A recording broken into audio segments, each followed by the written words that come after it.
when I was young, when I was a kid, I lacked self confidence. I really didn't have any self confidence at all, and I dealt with that by acting like a clown, essentially. Um, really, I had stuff that I had to deal with, and didn't know how to deal with it. Wasn't dealing with it. Didn't know what to do. And as I got older, that affected me certain ways. I developed certain coping mechanisms, standard ones. You know, drinking, getting into trouble, drugs, stuff like that, numbing the pain, avoiding dealing with stuff, all that type of thing. Really scared of serious relationships, taking initiative with pretty much any area of my life. Uh, you know, Taking the initiative to go out and introduce myself to a girl, ask her on a date, move in the direction that I wanted to in my life seriously, and yeah, fear was just one of the main engines in my life, and not in a good way, because I do think fear is a good thing, and it's important to fear the right thing. I don't think you can be completely void of fear. Hear someone say he was fearless. I don't think people are fearless. This is just really not paying attention. I've heard people say it's like courage isn't not having fear; it's having fear and acting and doing the right what needs to be done anyway. But I'm not necessarily talking about courage. I'm talking about fearing the right thing. I know it's been helpful for me, and I think it's really important for people to spend time thinking about death, because death comes for us all. We're we're gonna die, and our life is finite. But just because it's temporary doesn't mean it doesn't matter. Thinking about death, it's very easy to start thinking about life after death and what it all means and God and stuff like that. And I think it's good because it really helps put things into perspective. And I know it's been used to basically justify think about this stuff. Oh, life is temporary. No one's really cares. No one's going to care in 1,000 years. Do whatever you want. It's basically used to justify like nihilism and hedonism. But again, I don't think that's the right perspective. I think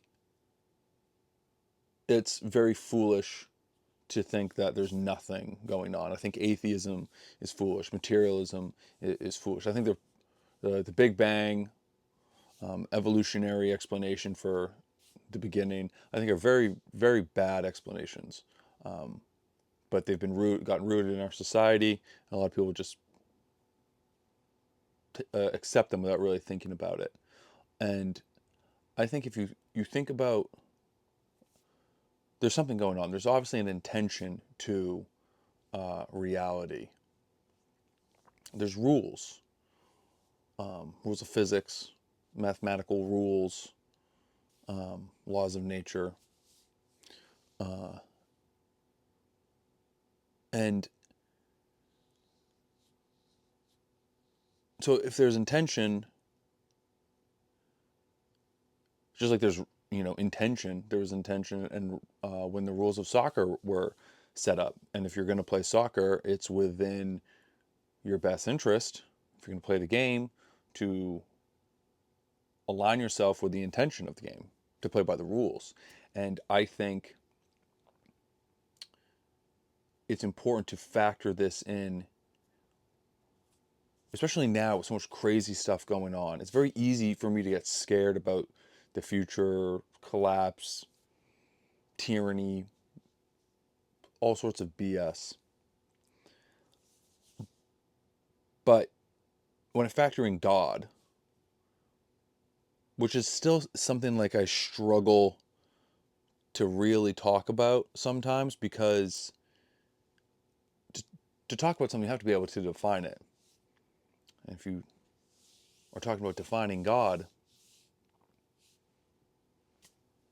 good luck. I mean, but it's a good, at the very least, it's a good placeholder term, I think, for intention.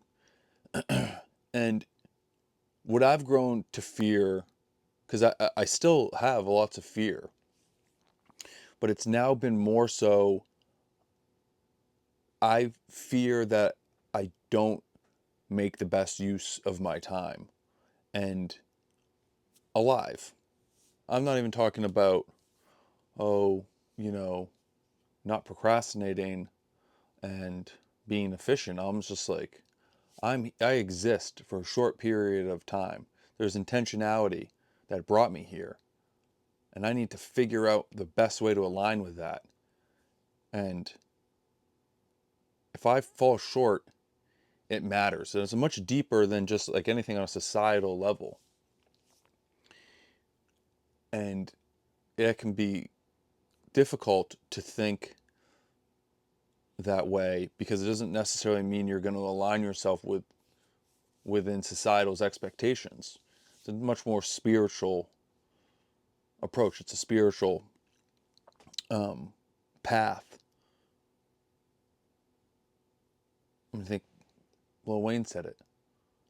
Fear God, nothing else. And I think that's what I'm talking about. If you fear,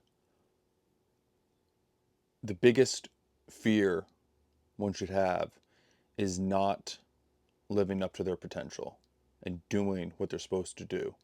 And I think if you pay attention and you keep moving forward as best you can, what you're supposed to do will eventually become clear. Even though things change, you can always sit down and ask yourself, like, what am I supposed to do today? What am I supposed to do with my life? And you may not have the most concrete answers, but you can get direction. And if you go and do something, you'll get more information. Maybe it's called wisdom, I don't know. But fearing the right thing, fearing not living up to your potential.